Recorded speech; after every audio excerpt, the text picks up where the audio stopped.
क्या पता आज ये 4 बच्चों का बाप चिल्ला रहा है सब कोई, और कल को 10 बच्चों के बाप से हो गई होती तो तब भी हम लोग भी आता रहता है। आदमी एक नहीं 10 जगह मुंह मारेगा, जी। समाज नहीं कहेगा। और औरत अगर एक ठहर से दूसरे ठहर जाएगी जी। तो समाज तुरंत कहेगा। रिटेंशन से अब इतना घट गए हैं वो कि दोनों तरफ का खर्चा, उधर 4 बच्चों का खर्चा, एक बेटी भी आने लायक हो गई उसका खर्चा, हमारा खर्चा कैसे होगा, औरतों का खर्चा तो कितना होगा। जल्दी साइन नहीं कर रहे थे, नहीं ये ऐसा है ये वैसा है वैसा। हमने कहा यार जब छुटकारा पाना चाहते हो तो छुटकारा पाओ। तो नहीं किए हैं, लेकिन कहते हैं कि स्नेह बांटने में तन और मन नहीं देखा जाता। क्या जो इंसान मां नहीं बन सकता, बच्चा अडॉप्ट करता। बर्दाश्त से बाहर हो चुका था, इतना बर्दाश्त से बाहर हो गया था। कोई किसी कितना भी करेगा तो झेलते झेलते कहते हैं सीमा होती है। झेलते झेलते जब ख़त्म हो गया है, और फ्रिज है, कूलर है, ये सब कुछ था, हमारा बेड उड सब कुछ था, एक आदमी से तो उठेगा नहीं, 3-4 आदमी चाहिए। तो ये तो वीडियो बनाने में बहुत माहिर है, रिकॉर्डिंग करने में बहुत माहिर, जिसमें हमने कहा था कि नहीं प्रिंस जी को बुलाइए, शादी हम दोनों को करनी है, तो हम उनको बिना देखे शादी नहीं करेंगे। तो जैसे सब लोग कहने लगे कि नहीं नहीं रीति रिवाज नहीं, पंडित में ऐसा नहीं ना, तो उन्होंने मुझे अकेला छोड़ा, ना ही मुझे मायके जाने दिया, और ना ही मुझे मायके से कुछ भी गलत शब्द सुनने दिया। नमस्कार, इस समय आजमगढ़ में है। चलिए प्रिंस जी के बाद आज सपना जी से हम मिलते हैं और पूछेंगे कि कैसे क्या क्या हुआ था इन लोगों के बीच में। मैम थोड़ा सा अपना परिचय दे दीजिए दर्शकों को। पुराना चाहिए या नया परिचय चाहिए? थोड़ा सा। जैसे परिचय में तो 2 जगह का परिचय हुआ ना, मतलब पुराना परिचय चाहिए या नया परिचय चाहिए? पहले पुराना दे दीजिए आप। अगर पुराना है तो पुराने में तो हमारा नाम सपना उपाध्याय है। जी। और नेक्स्ट ईयर में तो सपना यादव है। तो जैसे प्रिंस जी के साथ आपकी शादी हुई थी, उसके बाद जो है कि कुछ कहा गया कि कैसे आप लोगों में झगड़ा हुआ कि या जो आप उनके पास आई, इसी को जो है कि एक बार चर्चा का विषय बना हुआ था, कैसे क्या हुआ था? उनके पास गए थे तो जाहिर सी बात है कि इंसान शादी करके जाएगा, ऐसे तो जाएगा नहीं। और शादी हमारी हुई थी 2022 में 31 मई को। 2022 में हुई थी। प्रिंस जी के साथ हुई जरूर थी हमारी, जैसे कि कहते हैं एक लव मैरिज होता है, भी था अरेंज मैरिज। तो हमारा एक अरेंज मैरिज है, तो हमारा अरेंज मैरिज था। तो जैसे हमारे माँ बाप ने शादी तय की थी, और हम उस वक्त लखनऊ में पढ़ाई कर रहे थे। हमारे पिताजी अपने पिताजी को देखने के लिए महिपालपुर आए हुए थे। उनका लास्ट स्टेज चल रहा था। स्टेज इसीलिए लास्ट चल रहा है क्योंकि उन्होंने कई दिन से खाना पीना छोड़ दिया था, इसीलिए कि नहीं उनकी 3 पोतियां हैं, 3 पोतियां में से किसी की भी शादी एक ही होनी ज़रूरी है। मतलब नहीं होता है कि नहीं, बुढ़ पुरानिया लोग चाहते हैं कि नहीं हमारे आंखों के सामने एक की शादी हो ही जाए। तो उसमें से हमारी बड़ी सिस्टर हैं, तो वो पढ़ाई कर रही थी, तो उनकी लव मैरिज थी, तो वो नहीं करना चाह रही थी अभी, और उनके घर वाले भी तैयार नहीं थे, व्यवस्था नहीं हो पाई थी, तो लोग हमारे पीछे पड़ गए। तो उस वक्त हम इंटर की पढ़ाई कर रहे थे, तो हमें ये था कि नहीं शादी वादी तो करना नहीं है, पहले तो कुछ कर लें पैरों पर खड़े, क्योंकि शादी के बाद कोई पढ़ नहीं पाता है, ना पढ़ पाता है ना अपने पैरों पे खड़ा हो पाता है, क्योंकि सबके ससुराल में रोक टोक होती है, नहीं ऐसे जाओ वैसे जाओ, घूंघट में रहो वैसे रहो, ऐसे कई अथॉरिटी होती है गाँव में। तो इसलिए इसी की वजह से नहीं हुआ। लेकिन अचानक से फिर बाबा की हमारी इतनी तबीयत ख़राब हो गई, इतना सीरियस वो हो गए कि हमें शादी मजबूरन करनी पड़ी। जैसे कि हमने प्रिंस जी को देखा नहीं था, अगर देखे होते तो जाहिर सी बात है कि इस तरह से तो हम शादी करते नहीं। ना देखे थे, ना हम नहीं देखे थे, हमारे पेरेंट्स देखे थे, उसमें से सिर्फ हमारे पापा देखे थे। मम्मी भी नहीं देखी थी हमारी। अगर वो देखती तो कम से कम, अगर वो देखी होती तो कम से कम पापा नहीं तो मम्मी तो समझ सकती थी। तो कोई समझ तो पाया नहीं। और हमारे पापा थे तो गए, बस देख करके उनका संस्कार, लकी का संस्कार अच्छा लगा। जैसे कि हमारे पापा प्रेटेंडेंट थे, तो वो 3-4 जगह पे गए, देखने के लिए भी गए थे, तो उसमें से तो 3 को रिजेक्ट कर दिया, चौथे प्रिंस उपाध्याय जी हैं। ये पसंद आए इसलिए क्योंकि थोड़े संस्कार में विलुप्त हो गए हमारे पापा, कि नहीं होता है लड़का पैर छू करके नजर से नज़र ना मिलाए और फिर चला जाए। तो उस तरीके से वो आए और चले गए, और बैठ के बातचीत तो हुई नहीं कि नहीं, बातचीत से पता चल सकता है कि नहीं इंसान कैसा है कैसा नहीं है। तो ऐसी कोई बात तो नहीं हुई, बस वहीं पे तय हुआ। साल भर बरच्छा हुआ, बरच्छा के बाद हमारी शादी वही डायरेक्टली मैं शादी में उनसे मिली।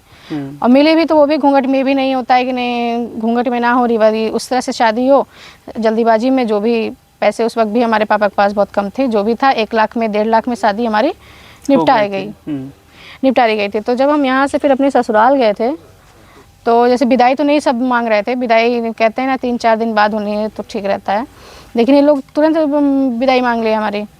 तो विदाई में हम जब तुरंत गए जरूर थे, जिस दिन हम गए थे उस दिन हमने जाकर के प्रिंस जी का असली चेहरा देखा था। नहीं, उस दिन भी नहीं होता है, अचानक से किसी के सामने कोई सच आए तो इंसान शॉक्ड हो जाता है, जैसे अब हमारे साथ हुआ है कि नहीं, दूसरी बार में हम यादव जी यहाँ आए हैं या ऐसा है, हमारे कास्ट नहीं है या परिवार है, तो एक शॉक्ड, जैसे ये एक शॉक्ड है, वैसे उस समय हमारे लिए एक शॉक था।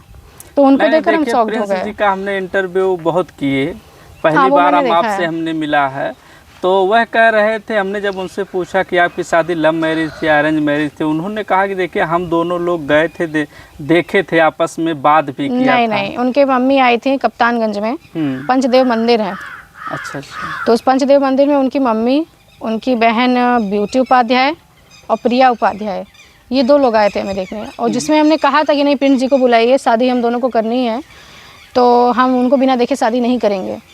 तो जैसे सब लोग कहने लगे कि नहीं नहीं, रीति रिवाज नहीं, पंडित में ऐसा नहीं होता है, वैसा नहीं होता है, तो ये सब वहाँ पे माध्यम आ जाता है कि नहीं, एक इज्जत के कारण इंसान नहीं देखता है। तो हम ना ही हम उनसे सामने से मिले हैं, ना तो वो हमसे सामने से मिले हैं। ऐसे तो आजकल के फैशन में देखिए तो लड़की मिल रही हैं, बातें कर रही हैं, और डिनर है, लंच है या शॉपिंग है, अथॉरिटी जो भी अपनी पूरी कर रही हैं। हम तो नहीं कर पाए क्योंकि उस वक्त हम लखनऊ में थे और पापा हमारे यहीं पे थे, तो जिस समय आए उसी समय बच्चा करके वो चले गए।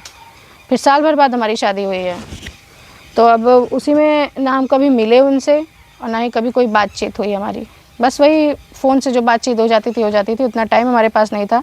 हम जॉब भी करते थे, पढ़ाई भी करते थे और ट्यूशन्स भी पढ़ाते थे, तो हमारे पास इतना टाइम नहीं था। 11 बजे रात में फ़ोन आ गया तो आ गया 1-2 बार, नहीं तो फिर वही डायरेक्ट। तो हमने उनसे यहाँ तक कि पूछा, जब आप देखे दोनों लोगों से मिला, उसके बाद फ़ोन पर बात होती थी कि नहीं होती थी? उन्होंने हमसे कहा कि फ़ोन पर बात भी होती थी। तुम तो कह रहे हैं कि और फ़ोन पे 11 बात बजे होती थी। रात को जो फ़ोन आता था तो मैं जो है ड्यूटी करता था रात को। नहीं। और रात में जो उनका 11 बजे फ़ोन आता था। जिस समय हमारी शादी तय हुई थी उस समय उनकी दिन की ड्यूटी थी, वो भी सिक्योरिटी की, सिक्योरिटी गार्ड की ड्यूटी वो करते थे। इसमें तो कई बार हमसे झूठ भी बोला गया है कि नहीं, वो सरकारी नौकरी करते हैं और छुआड़ावाला की कंपनी है, महीने का 50,000 कमाते हैं। उनकी मम्मी जब आई थी हमें देखने के लिए तो उन्होंने बताया था महीने का वो 50,000 कमाते हैं। तो उनके सामने हम एक कंडीशन यही रखे थे कि ठीक है, अगर हम शादी करने को तैयार तो हैं, लेकिन हमारी अगर पढ़ाई आप लोग पूरी करवाएंगे तो हम तैयार रहेंगे। तो उस समय तो हमारी सारी कंडीशन मानी गई थी और दहेज की मांग वांग भी थी। तो मैंने कहा कि यही कहा था मैंने, मेरी 2 कंडीशन रहेगी तो ही मैं शादी करूँगी। उनको बहू की बहुत ज़रूरत थी। तो उन्होंने, जैसे उनकी मम्मी बहुत अच्छी थी, उस समय उनकी बातचीत से हमको लग रहा था कि बहुत अच्छी हैं वो। तो उसके बाद फिर उन्होंने क्या हुआ, उस समय तो सब तैयार हो गए कि हाँ ठीक है, हम पढ़ाई कराने के लिए भी तैयार रहे हैं और जैसा आपको जो भी मन करे अपनी लड़की को दे दीजिएगा। तो हमें लगा अच्छे लोग हैं और अच्छी चीज़ें हैं, आज के ज़माने में ऐसी सोच किसी की नहीं है। तो उसके बाद फिर हम गए तो ऐसा कुछ भी नहीं था। फिर भी हमारे पीठ पीछे इन लोगों ने हमारे पापा से बुलेट मांगी और 1 लाख रुपए भी मांगे, और वो भी जो गहना गुड़िया जो भी चढ़ता रहता है वो अपना जो भी इन लोगों ने मांगा होगा। तो जैसे कि लकी को, प्रिंस उपाध्याय को गाड़ियाँ चलाने नहीं आती हैं, तो उनकी मम्मी ने कहा नहीं, बुलेट नहीं चाहिए, उसका पैसा चाहिए। तो वो भी हमारे पापा ने दिया। इस बारे में हमको पता नहीं था, वो तुम ससुराल जब गए तब हमको पता चला। हमको तो यही पता था नहीं, जो कंडीशन हम रखे हैं उस कंडीशन पे हमारी शादी हो रही है। तुम खुश थे कि नहीं, चलिए हम अपनी पढ़ाई पूरी करेंगे, साथ में हम लोग कमाएंगे और कमा करके अपना घर चला लेंगे। घर तो आप लोगों ने उनका देखा ही है किस तरीके का। उनका हमने घर भी देखा, सभी लोगों से मिला भी, तो बता रहे थे, बताइए हमारे पास मकान भी है, घर भी बना है और इकलौते हम हैं, लेकिन क्या कमी हो गई कि वो जो ऐसा कदम उठा कमी ये क्यों नहीं है इसकी? आप उनसे बात किए होंगे, आपको उनके बातों से कैसा लगा होगा बताइए? थोड़ा सा जैसे हकला करके बोलते हैं। हकलाने की मैं बात नहीं कर रही हूँ, उसको छोड़ दीजिए। आपको माइंड डिस्ट्रेशन से क्या पता चला उसको बताइए? आपने बात किया होगा तो माइंड डिस्ट्रेशन से क्या पता? उनसे तो मान लीजिए लोग कमेंट कर रहे हैं कि बहुत अच्छा बोल रहे हैं, बहुत अच्छे विचार बोलने के लिए तो हम भी आपसे बोल सकते हैं, लेकिन अगर हमारा माइंड डिस्टर्ब रहेगा या हमारे माइंड में कोई भी तकलीफ रहेगी तो कैसे हम अच्छे बोल सकते हैं? तो उनसे हमने इस बात का जिक्र किया कि आपका आखिर कैसे इस तरह हो गया, तो उन्होंने साफ जवाब दिया कि देखिए शादी हमारी पहली बार हुई थी जी नहीं, और मैं जो है ये प्रिंस की पहली शादी नहीं है, गया था। ये प्रिंस की पहली शादी नहीं है जी जी, ये प्रिंस की तीसरी शादी है। ये भी हमसे झूठ बोला गया। मैं प्रिंस की तीसरी बीवी थी। इससे पहले पता चला था तो हमारे पापा गांव में एक बार बीच में आए थे, शॉपिंग वॉपिंग करने के लिए आए थे, बड़ा अच्छा रखने के लिए आए थे। तो उस वक्त हमारे गांव से ही किसी ने हमारे पिताजी को बताया, इनके गांव से ही किसी पिताजी ने को हमारे बताया था कि भैया कहाँ अपनी लड़की कर रहे हैं, बहुत गलत जगह है, अभी तो नहीं समझ में आ रहा है लेकिन बाद में बहुत पछताए आएंगे। तो कह रहे हैं भैया ऐसा काहे कह रहे हैं? तो कह रहे हैं भैया जहाँ तू करत हुआ वहाँ 2 लड़की ब्याह के फांसी पर चढ़ चुकल है। मतलब वहाँ पर अब वो लड़कियों के साथ क्या हुआ गांव वालों के बताने के हिसाब से, तो या उनके परिचित रहे हो या अपरिचित रहे ये तो हम नहीं जानते, लेकिन उनके बताने के हिसाब से तो एक भाग गई और एक फांसी लगा ली थी और तीसरे हम थे। वो तो बताए कि हम पहली बार जो शादी किए वो उनका एक गाना भी था, वो हमेशा ये गा रहे थे।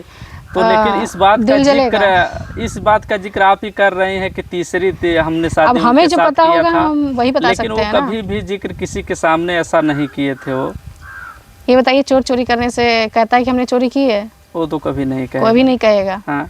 तो हम कैसे, अब हमारे साथ शादी हुई है, मान लेते हैं आज से, ठीक मान लीजिए ये कहानी जो भी चल रही है आज से अगर 5 साल बाद भुला दी जाए, और भुलाने के बाद फिर वो कहीं पे भी शादी करे, कहते हैं हम कवारे हैं, हमारी पहले शादी नहीं हुई, कोई विश्वास करेगा? कोई नहीं करेगा। अब आप ही न्यूज़ पे देखेंगे तो कहेंगे साला कितना झूठ बोल रहा है, इसकी शादी हो चुकी थी। हाँ, तो अच्छा ये बताइए, आप जब दोनों लोगों ने देखा या आपके जो अगुआ थे उनसे अब जब बात हुई तो आप जानती थी कि नहीं इनकी 2 शादी हो चुकी है? तो नहीं, हम लोग को नहीं पता था, कुछ भी नहीं पता था। अगर ये पता होता तो वालों को और माता पिता किसी को अगर किसी को पता होता तो कोई अपनी लड़की आग में कूदाएगा? कोई नहीं कूदाएगा। क्या हमारे पास कमी क्या थी? पढ़े लिखे नहीं थे हम, या पैसों की कमी रही हो, या जॉब की कमी रही हो, या किस चीज़ की कमी रही हो कि जो हम ऐसी जगह जाते? फिर तो हम अच्छा खासा शहर में नहीं कर लेते, क्या करने के लिए गांव में आते फिर। लेकिन तो शादी भी होती है, उसके बाद गौना भी होता, तब जाके आपको पता चलता है कि जैसे एक लड़की भाग गई है, एक लड़की फांसी लगा ली है। ये तो हमको तब पता चलता है जब हम इन्वेस्टिगेशन करते हैं खुद से।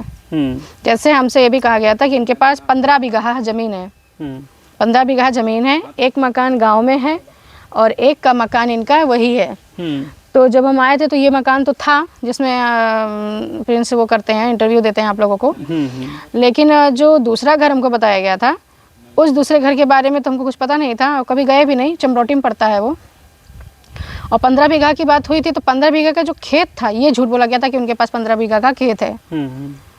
तो हमारे नाना जी भी गए थे, इसलिए तो बीच में बहुत बहस हुई थी। इस बार तो हम उनसे पूछिएगा प्रिंस जी से, कई बार आए गए हैं, 3-4 बार हम अपने मायके, साल भर तो मायके रहे और सिर्फ इसीलिए रहे थे कि नहीं हो सकता हो प्रिंस जी सुधर जाएं, हो सकता हो कि हम इन्हें सुधार ले जाएं। 1 साल हम अपने मायके थे, वहाँ पर हमारे पिताजी पढ़ाई हमारी पूरी करवा रहे थे। बीए हमारा स्टार्ट था, बीए फर्स्ट ईयर हमारा स्टार्ट था। और फिर इन लोगों से एडमिशन की बात हमने की तो इन्होंने कह दिया कि नहीं हम नहीं करा पाएंगे। तो हमने कहा तो तुमने मुंह क्यों खोला कि हम करवाएंगे, हम तो इसी शर्त पे आए थे।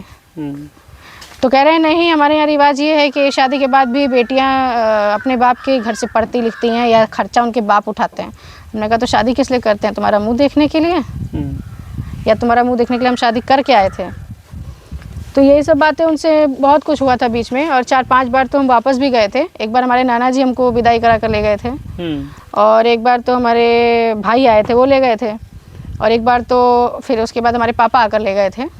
और लास्ट जो था वो हमारे बर्दाश्त से बाहर हो चुका था, इतना बर्दाश्त से बाहर हो गया था, कोई किसी कितना भी करेगा तो झेलते झेलते कहते हैं सीमा होती है, झेलते झेलते जब ख़त्म हो गया हमसे तब फिर हमारे माँ बाप हमको आकर लखनऊ ले गए।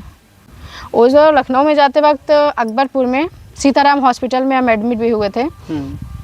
60,000 रुपये लगा था, हमको याद है आज भी। तो 60,000 रुपये लगा था अकबर में। रास्ते में जाते जाते नहीं होता है, इंसान सोचता है कि नहीं अब उसका सब कुछ ख़त्म हो गया है। तो जब वो हमको लेकर जा रहे थे तो हमको यही लग रहा था नहीं अब सब कुछ एकदम ख़त्म हो गया है, हम क्या करेंगे, किसके घर जाएंगे, क्या होगा हमारे साथ, क्या कोई कहेगा नहीं होता। दूसरी शादी कितनी भी हो उसके बावजूद भी लोग कहते हैं कि नहीं इस जगह से नहीं उस जगह से आई, बेशक लड़की कितनी भी सही हो उसको गलत ही बनाया जाता है। तो यही सब बातें हम सोच करके हुआ, और काफ़ी तबीयत हमारी पहले से ख़राब थी। वो लोग इलाज तो कुछ करवाए नहीं थे हमारा, तो एकाएक वही बेहोश हो गए। तो अकबरपुर में इन लोगों ने सीताराम हॉस्पिटल में हमको एडमिट किया। तो वही एडमिट किए, फिर उसके बाद रात में 11-12-1 बजे छोड़े हैं, फिर हम लोग सीधे लखनऊ गए हैं। उसके बाद आप पर आरोप ये भी लगता है कि वो शादी में आती हैं फिर गौने में आती हैं, और एकाएक जो है रात में वो घर से निकल जाती हैं, जो सामान थी अपने घर वालों से ज़बरदस्ती लदवा लेती हैं। आप अगर हमारे घर में गए होंगे तो घर में आपने दीवार पे टीवी देखी होगी। हम तो घर में नहीं गए लेकिन बाहर ही इंटरव्यू उन लोगों का। चलिए कोई बात नहीं, चैनल का गेट आपने देखा होगा, सबसे आपके जो अंडरेट है नीचे ढलान गई है, उतरते ही चैनल का गेट देखा होगा आपने। उस चैनल के गेट में काफ़ी सामान रखा होगा, देखा है? वो सामान तो नहीं देखा है, लेकिन उन लोगों के द्वारा बताया गया हमें। नहीं, सामान हमारा उन्हीं लोग के पास था। सामान आज भी उन लोग के पास है। उन्होंने कहा कि वह आती हैं घर, जब अपने मायके चली जाती है वहाँ से सभी लोगों के साथ आती हैं, उसके बाद सामान सब लदवा करके लेके चली जाती हैं। अच्छा ठीक है, जैसे प्रिंस जी की ये आदत है कि प्रिंस जी हर एक चीज़ के बाद वो वीडियो बना के जरूर रखते हैं, सबूत रखते हैं। तो आप लोग जब उनसे इस बारे में पूछते हैं तो आपको कहना चाहिए ना कि नहीं, क्या कहते हैं कि इसका सबूत तो होगा कि वो सामान ले गई है लदा करके। हाँ। ये सबूत तो दिखाना चाहिए, वहाँ पे हम मौजूद हो, हमारे पापा मौजूद हो, या जो गाड़ी से गई हो गाड़ी मौजूद हो, वहाँ जितने लोगों ने सामान लदाया होगा। ऐसे सामान तो है नहीं कोई हल्का फुल्का है कि एक भी आदमी उठा के रख देगा। बक्सा है और फ्रिज है, कूलर है, ये सब कुछ था, हमारा बेड वुड सब कुछ था। एक आदमी से तो उठेगा नहीं, 3-4 आदमी चाहिए। तो ये तो वीडियो बनाने में बहुत माहिर है, रिकॉर्डिंग करने में बहुत माहिर है। तो हम भी तो वही सबूत मांग रहे हैं कि दिखाओ हम ले गए हैं। ना तो हम अपना पैसा वापस लिए हैं, ना ही अपना कोई गहना वापस लिए हैं, और ना ही हम कोई सामान वापस ले गए हैं। सब कुछ उन्हीं के पास है। ये भी वह कहते हैं कि बताइए, वो शादी से पहले कह रही थी जब शादी हो जाएगी हम लोगों के साथ तो यहाँ वहाँ जाएंगे, घूमेंगे, टहलेंगे, ऐश करेंगे, लेकिन वो बताइए जो है आज खरा नहीं उतरी। जैसे कि जब हमारी प्रिंस जी से बातें होती थी, नहीं इंसान होता है अपना भविष्य, लड़के सोचते हैं, बच्चे सोचते हैं, कोई भी हो। जब शादी तय होती है तो इंसान अपना भविष्य सोचता है कि नहीं आगे हमको क्या करना है। तो अक्सर हम ये कहा करते थे प्रिंस से कि देखिए पढ़ाई भी करेंगे, साथ साथ में जॉब भी करेंगे, छुट्टी रहेगी संडे चल करके कहीं घूम फिर आएंगे, अपनी यादें ताज़ा कर लेंगे, फ़ोटो रख लेंगे, आगे चल करके अपना परिवार बढ़ता है या कुछ भी होता है तो लोगों को एक रोमांटिक कपल की तरह से हम अपना सब कुछ दिखाएंगे सबको। तो लोग ये भी कहेंगे कि नहीं, इसे कहते हैं नहीं, सब कह रहे हैं कि हम बहुत कमज़ोर हैं। हमने कहा कहने दो, अगर हम लोग आपस में मिलजुल के रहेंगे तो किसी की कोई औकात नहीं है। सही।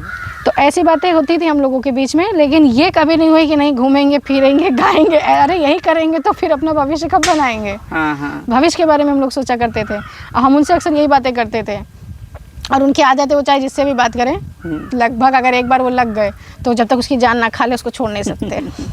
नहीं, हम तो इंटरव्यू करते हैं तो देखते हैं 15, 20, 25 हो जाता था, हम खुद ही इंड कर देते हैं कि अब जाने दीजिए, बहुत हो गया, लंबी वीडियो हो जाएगी, कोई देखेगा नहीं। लेकिन जब भी उनके हमसे मिले हैं वो तो हमेशा आपके विषय में और संगीत भी हमेशा सुनाते रहते हैं। तो हमने इनसे कई बार हमने जिक्र किया कि बताइए आप पहली बार प्यार किए थे। हमने कहा कि प्यार तो हमारे बीच नहीं था, प्यार तो हमारे बीच कभी नहीं हुआ, ना हुआ ना होगा। हम तो सोचे थे नहीं, लोग कहते हैं कि कौन कहता है शादी से पहले ही कहते हैं कि ऐसा नहीं है कि नहीं, सारे शौक सारे सब चीज़ें माँ बाप पूरी करते हैं। लोग कहते हैं जीवन साथी अगर अच्छा हो तो शौक भी पूरे होते हैं और ज़िद भी।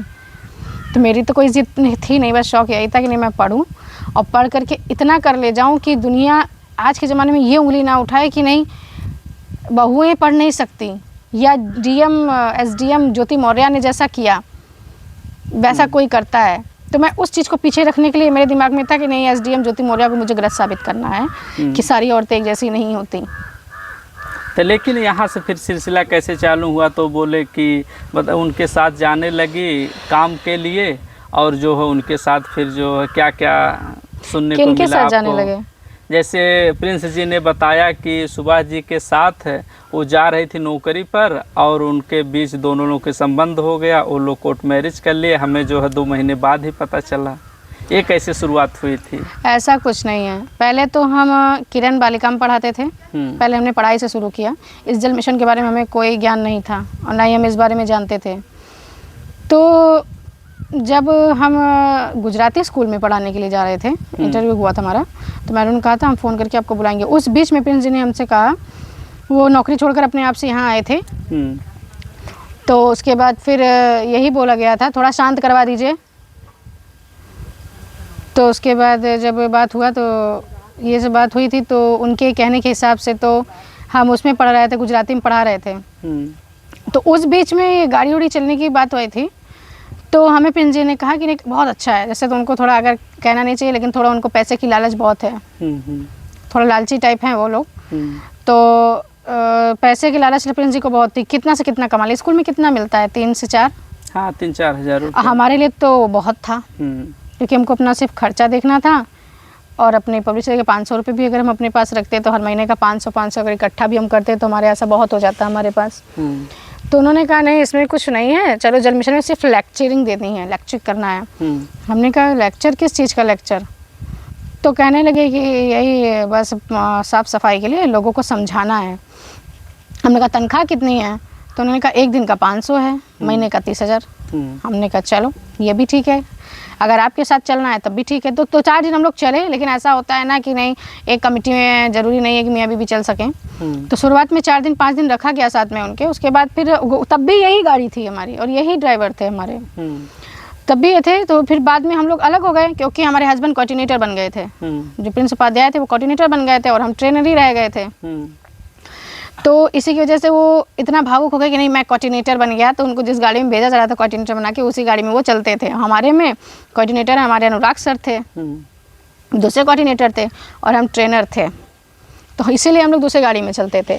तो रह गई इनसे बनने के बाद तो 2-4 दिन तो मान लीजिए अच्छा खासा सब कुछ चला, सब कुछ ठीक हुआ। सुबह हम गाड़ी से जाते थे, शाम को उसी ऑफिस में हम लोग हस्बैंड वाइफ मिल जाते थे। मिलते थे, फिर बस से अपना घर आते थे साग सब्जी लेकर के।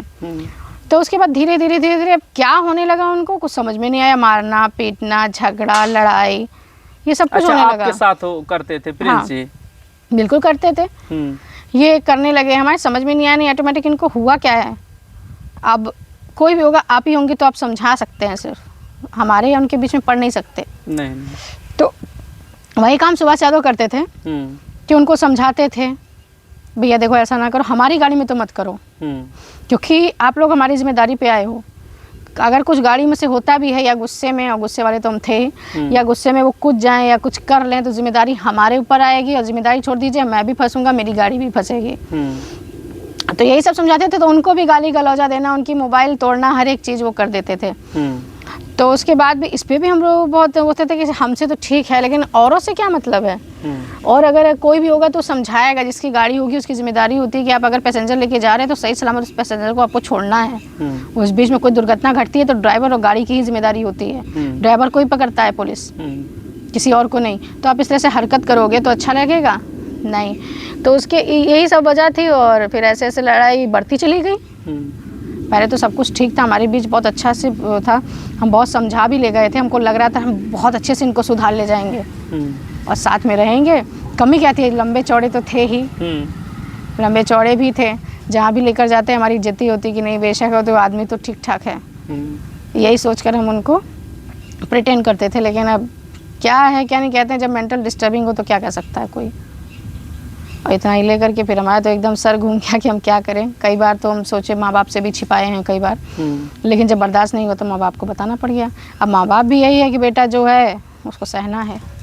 अरे कितना आप देखिए, सुभाष जी की माता जी से मिला था, उनकी पहली पत्नी से जब हमने मिला तो वो अभी कहने लगी कि बताइए, जिसको भैया कहती थी अब उन्हीं के साथ शादी कर ली है।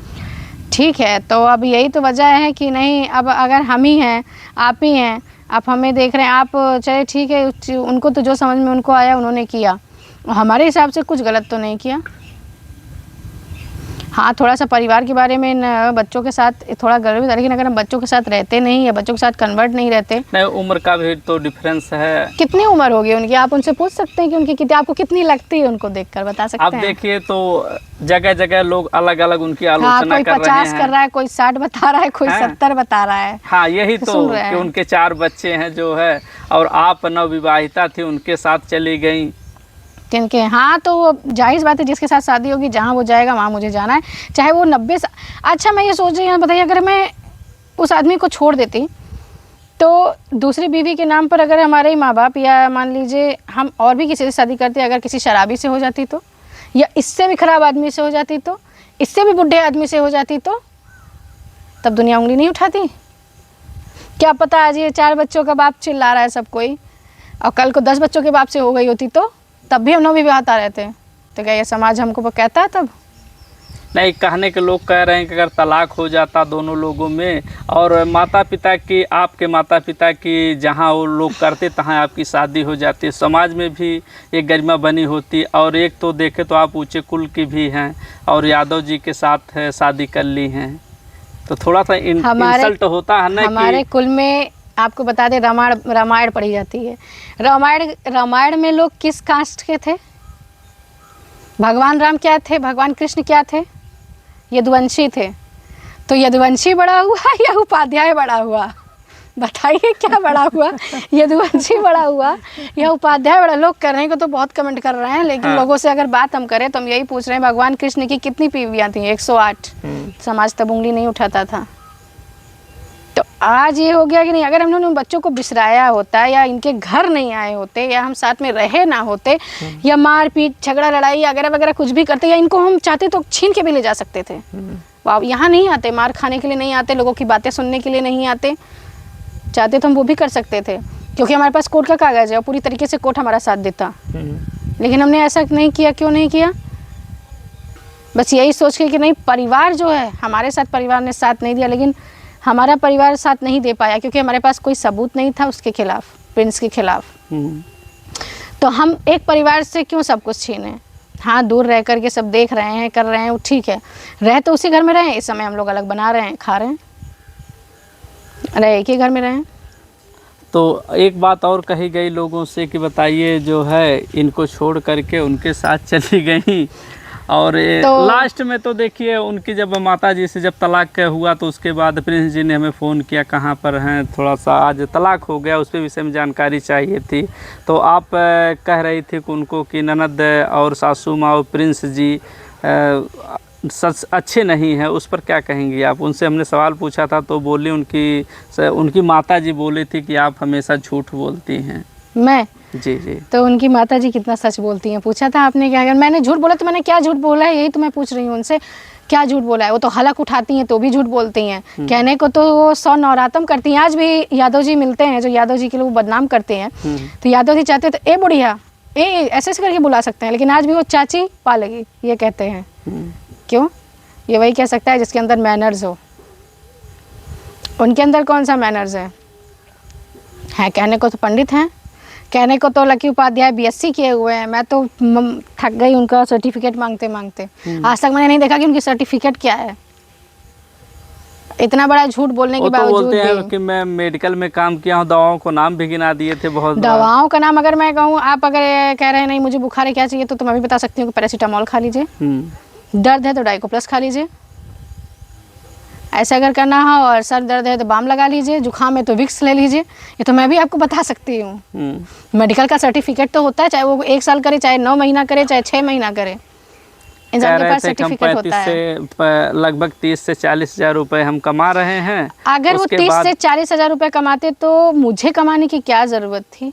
आराम से मैं भी घर में बैठती, रोज़ नई नई साड़ी पहनती, रोज़ नए नए गहने पहनती, आराम से बैठ के पढ़ाई करती। क्या ज़रूरत थी मुझे बाहर निकलने की? फिर आप नौकरी जब करने लगती हैं तो दोनों लोगों में विवाद होता है, मार झगड़े तक होता है। इसी बात को लेकर के आप इनसे शादी कर ली, क्या और कोई बात थी?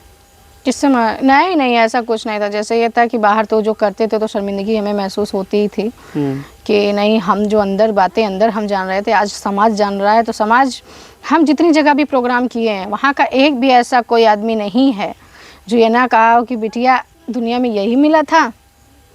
तो सबको हम यही जवाब देते आए हैं, चाचा साहब हमको बिताना है, आपको क्या प्रॉब्लम है?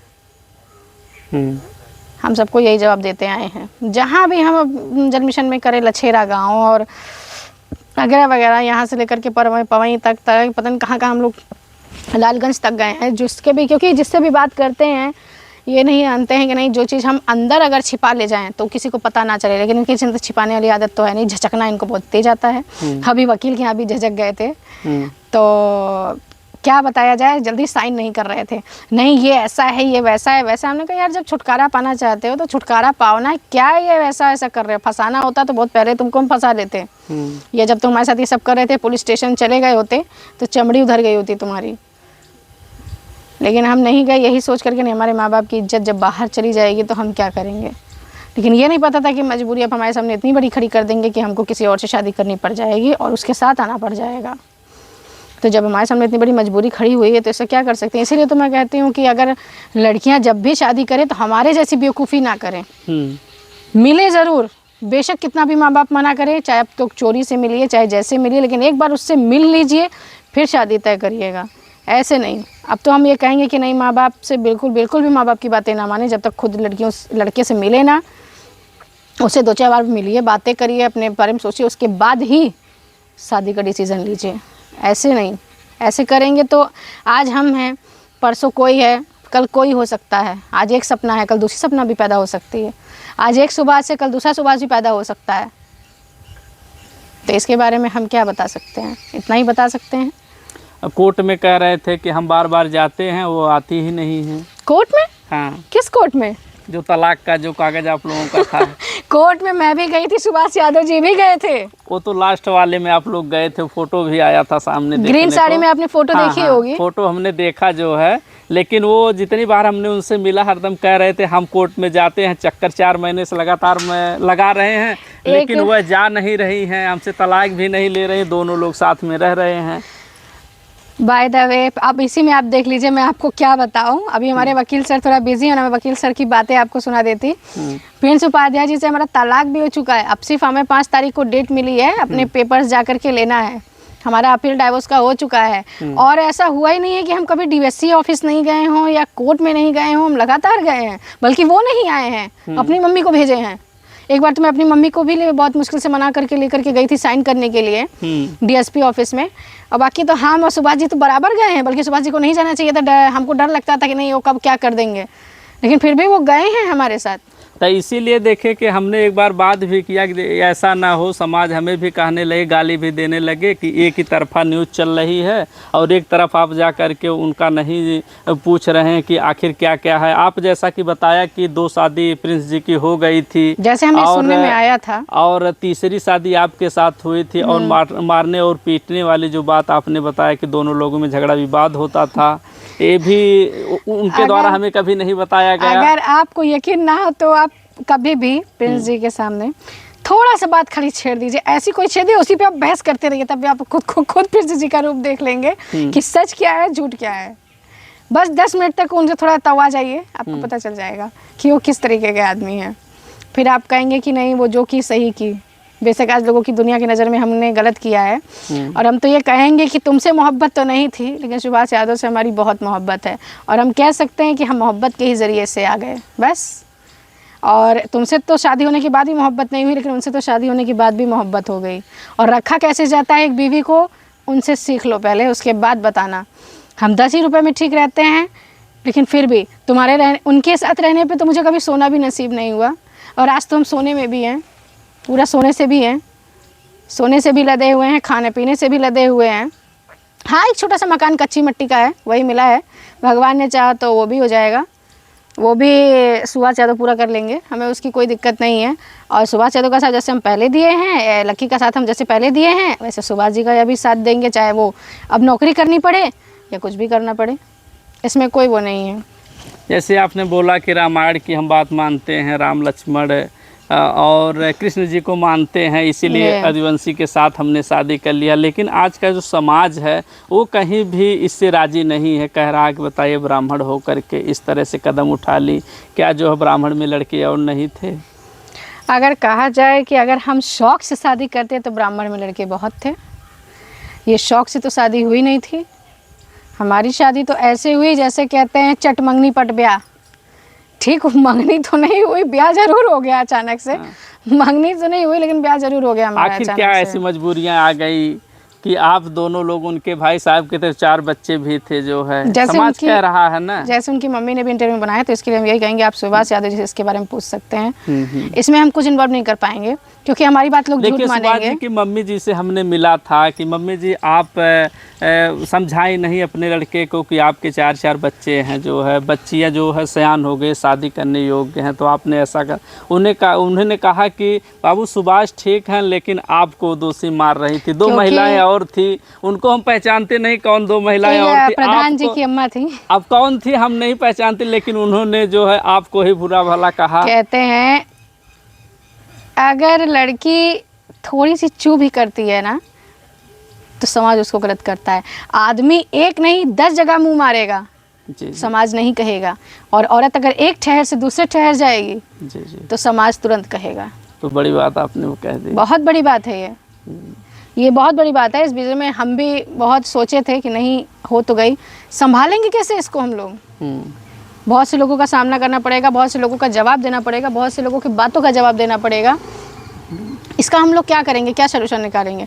फिर यही कहा जो होगा देखा जाएगा। किस्मत की बात है, हमारी किस्मत यहाँ थी तो हम पहुँच गए। बेशक दुख के बाद थोड़ा सुख मिला, लेकिन मिल तो रहा है और उसमें भी हम खुश हैं। उसमें भी हमारे नहीं कहेंगे कि इन्हीं के बच्चे, कहेंगे तो अपने भी बच्चे।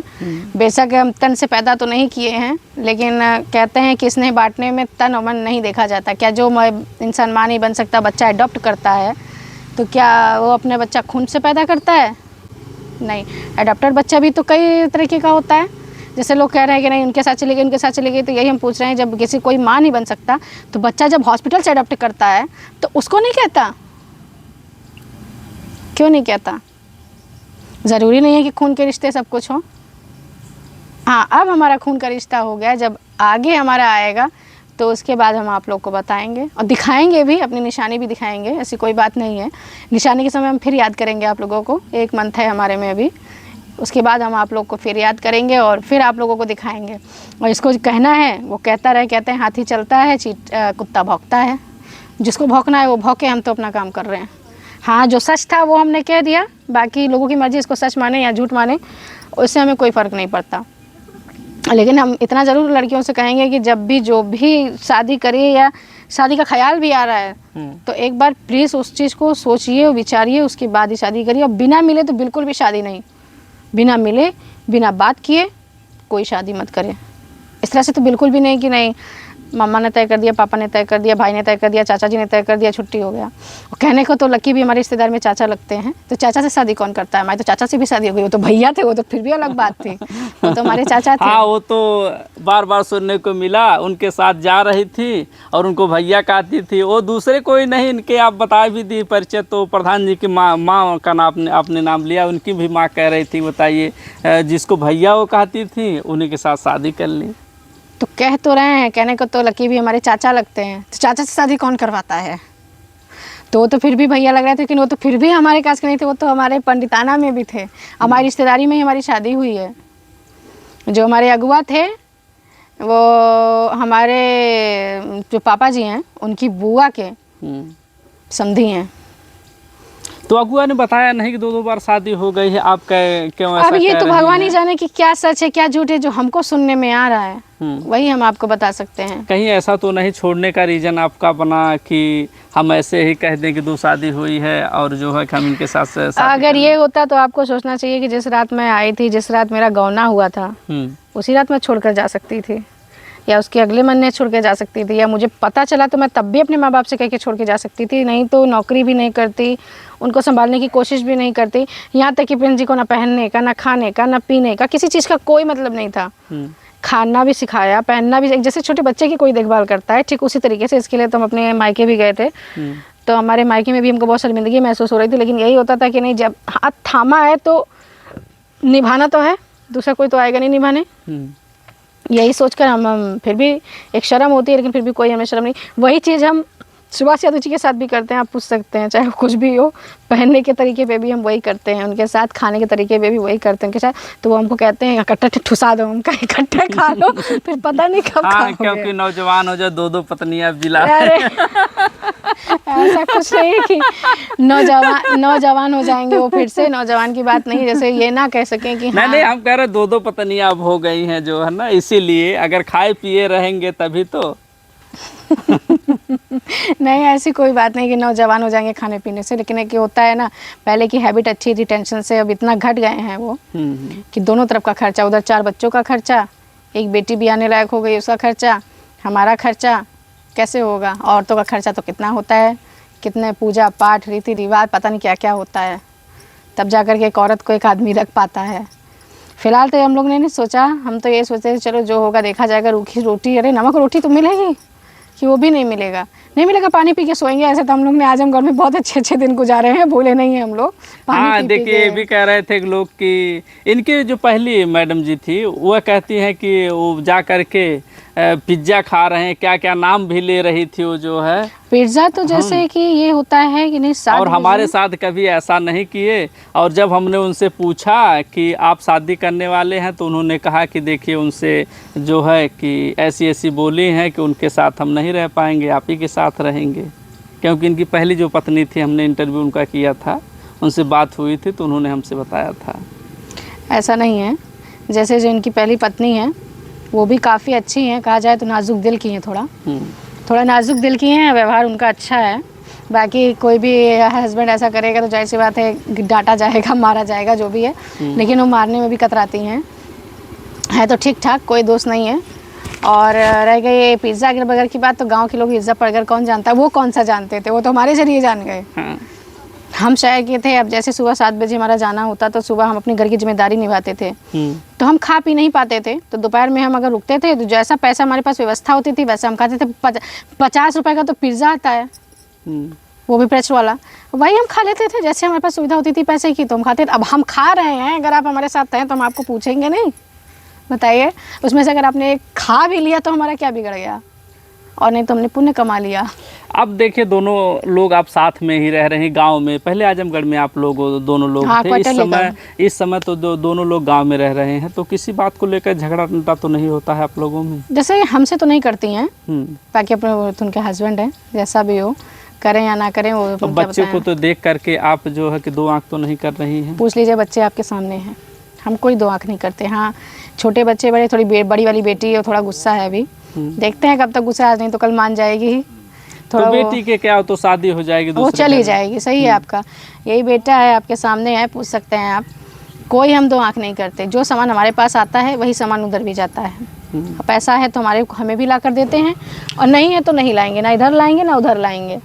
हाँ, लेकिन अगर इस समय हमारी ऐसी सिचुएशन है क्रिटिकल की कि नहीं, अगर हमको 10 रुपये दवाई की ज़रूरत है तो सामान ना हटा करके वो 10 रुपये बचा ज़रूर लेते हैं कि कब रात बिरात हमें इमरजेंसी पड़ जाए तो हमें ले जाना पड़ जाए।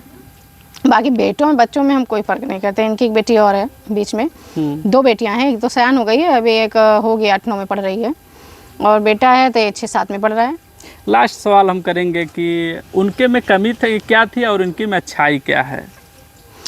कमी हमें अभी आपको बताया, तो उनके अंदर इंसानियत नहीं थी, और इनके में इंसानियत है।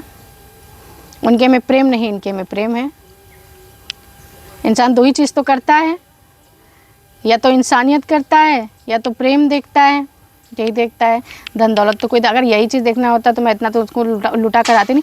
चाहते तो ये भी हमसे मांग सकते थे, कह सकते थे नहीं अपने मायके से जाओ मांग लाओ, अपने मायके से ये कर लाओ, अपने मायके से वो कर लाओ, या अपने मायके से जाओ अपने मायके में रहो। वहाँ पर वो खड़े रहे हैं, और ना ही चाहते तो वो भी मुझे शादी करके लाए हैं, मुझसे मांग कर सकते हैं, मांग भी कर सकते हैं कि नहीं अपने यहाँ से ये इतना मंगा लो, वहाँ से उतना मंगा लो।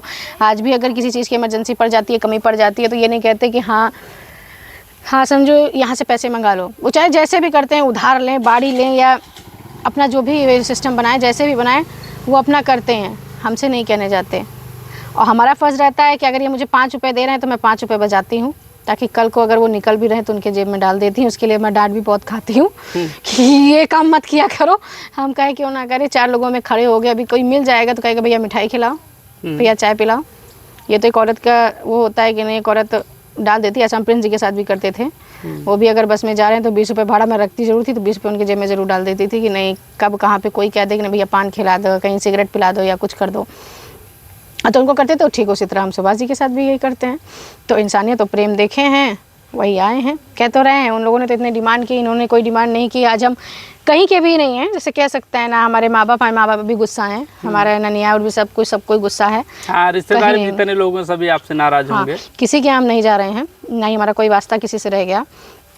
तो ये इंसान भी तो हमको छोड़ सकता था, अगर लालच में इनके अंदर लालच होता, इंसानियत ना होती तो ये छोड़ सकते थे।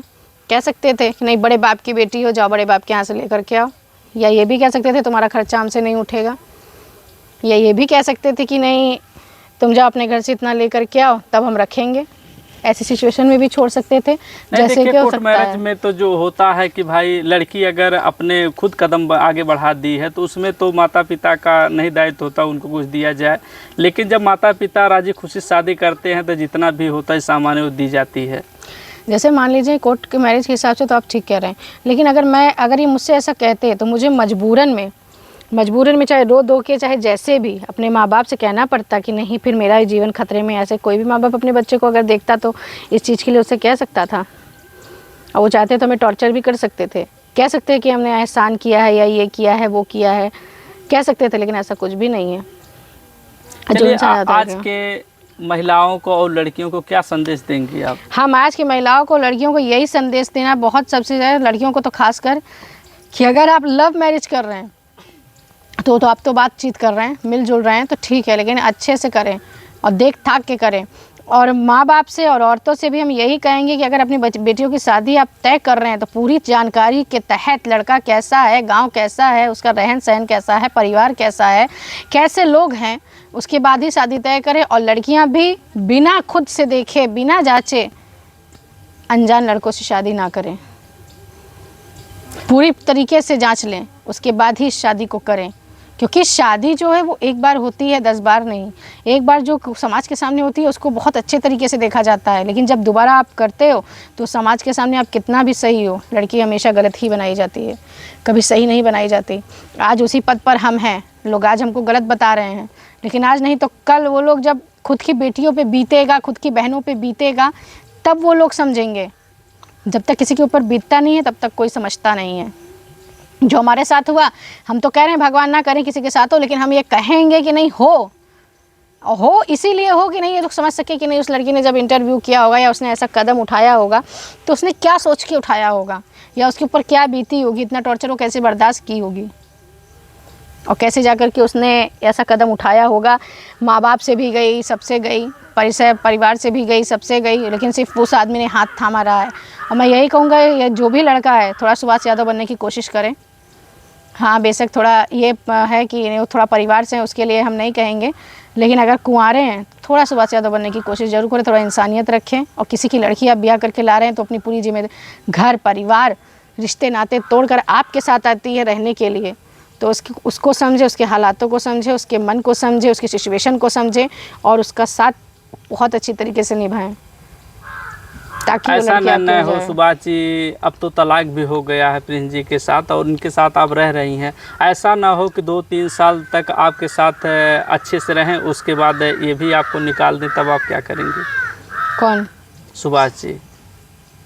इससे पहले भी हम लोग मीडिया पे वादा भी किए हैं और ये भी कहे हैं कि मरेंगे भी साथ में, जिएंगे भी साथ में, मार खाएंगे भी साथ में, रहेंगे भी साथ में, छोड़ेंगे तो नहीं। तो ये तो हमारी ज़ुबान है कि हमें अपने से ज़्यादा या कहा जाए भगवान से ज़्यादा हमें सुभाष यादव पे भरोसा है। और जिस दिन वो ऐसा कर भी देते हैं तब भी मेरा कदम तो नहीं उठेगा उनके लिए कि नहीं ऐसा कुछ उठे, क्योंकि एक एहसान जो है वो है मेरे ऊपर, वो एहसान बहुत बड़ा एहसान है। और जहाँ तक मुझे यकीन है कि मोहब्बत में ऐसा कुछ नहीं होता है। एहसान, अच्छा आपने जिक्र कर दिया, तो एहसान कौन सा था? मुझे जिस दरिंदगी से मुझे मेरे माँ बाप रिश्तेदार नहीं निकाल सके, वहाँ पर एक अकेला आदमी मुझे उस दरिंदगी से निकाल कर लाया है। उस हैवान से मुझे जो नहीं बचा पाया, उस हैवान से एक ही इंसान बचा कर लाया, चाहे वो लाखों की गाली सुना हो या लाखों की मार खाया हो या जो भी किया। जो इंसान अपना परिवार नहीं छोड़ सकता वो मुझे कैसे छोड़ेगा? मुझे ये नहीं समझ में आ रहा है। लोग कह तो रहे हैं कि नहीं कल को ये छोड़ दे। जो अपना परिवार नहीं छोड़ सकता वो मुझे क्या छोड़ेगा? अगर छोड़ना होता तो अपने बच्चे भूल जाते, अपना बेटा भूल जाते, जो कि उनके जिगर का टुकड़ा है। अब तलाक हो गया है तो अब तो ऐसा नहीं कि बाद में आप 2-3 साल 4 साल या 5 साल इनके साथ रहें, फिर उनके यहाँ जा कर के आप कहें कि हम यहीं पर रहेंगे, फिर झगड़ा टंटा और कुछ बातें हो, ऐसा तो नहीं आगे भविष्य में सोचने को मिलेगा या देखने को मिलेगा? ऐसा कुछ नहीं है। हाँ। अगर ऐसा होगा भी तो सपना मरना मंजूर करेंगे, लक्की के यहाँ वापस जाना मंजूर नहीं करेंगे। प्रिंस उपाध्याय जी के यहाँ वापस जाना मंजूर नहीं है हमें, बेशक मरना मंजूर है, हम मर जाएंगे वो करेंगे, लेकिन ये कहिए कि उनके यहाँ चले जाएं या ऑल दैट किसी भी लड़के के यहाँ चले जाएं तो ये नामुमकिन है, ये तो मेरे बस की बात नहीं है और ना ही हम ऐसा कर पाएंगे। देखिए उनके लास्ट में उनके माता जी से यही पूछा था कि अंत में तो सिग्नेचर करते हुए फोटो भी हमें मिला था जी, तो हमने उनसे यही लास्ट में पूछा था कि माता जी ऐसा तो नहीं कि 2-4 साल 5 साल उनके साथ में रहें फिर आपके यहाँ आए कुछ विवाद हो आप दोनों लोगों में? तो उन्होंने कहा कि देखिए कोर्ट से हमें कागज़ मिल गया है, तो वही सवाल हमने आपसे भी पूछ लिया, ऐसा तो नहीं बाद में आप लोग फिर? देखिए कागज़ की लिखावट स्याही के साथ समय के साथ मिट जाती है। अगर इंसान को करना हो तो वो पहले ही कर सकता है, बाद में कर क्या फ़ायदा रहेगा? अगर हमें ऐसा कुछ करना ही होता तो जब प्रिंस जी पहले भी कागजात साइन कर चुके हैं और वो कागजात देते भी नहीं हैं, और दूसरी बात है कि जब हमारे माँ बाप गए थे डाइवोर्स के लिए वो डाइवोर्स नहीं दे रहे थे, बहाना मार रहे थे, और हम लोग जब कोर्ट में गए थे तब भी वो साइन नहीं कर रहे थे। तो जो करना होता हम लोग उसी टाइम कर लेते। अब बाद में करके क्या फ़ायदा हमें, और बाद में हम करके करेंगे भी क्या। जिनके लिए मैंने अपना गहना गुड़िया हर एक चीज़ छोड़ दिया है, क्यों छोड़ दिया वो तो सुभाष जी भी जान रहे हैं, हम भी जान रहे हैं। अब सुभाष जी के लिए छोड़ा क्योंकि हमें उनकी जान प्यारी है, ना कि हमें अपना गहना गुड़िया प्यारा है। जी जी। हमें उनकी जान प्यारी है। अभी आप सुन रहे थे सपना जी से, और प्रिंस जी का हमने बहुत इंटरव्यू किया, उनके माता जी से 2 बार मिला, और लास्ट में सपना उपाध्याय जी से मिला। आप लोगों को विचार इनका कैसा लगा आप कमेंट करके ज़रूर बताएं, और ये ज़रूर बताएं कि इनके विचार और उनके विचार क्या मिलते थे। चलिए, अगर कुछ सुभाष जी से अगर बात करेंगे, अगर वह भी 2 शब्द बोलना चाहेंगे तो आप लोग उनसे भी सुन लीजिएगा, नहीं बोलेंगे भी तब भी कोई बात नहीं। चलिए, जो भी अपडेट मिलेगी आप तक पहुंचाएंगे। आप बने रहें जनता न्यूज़ लाइव पर।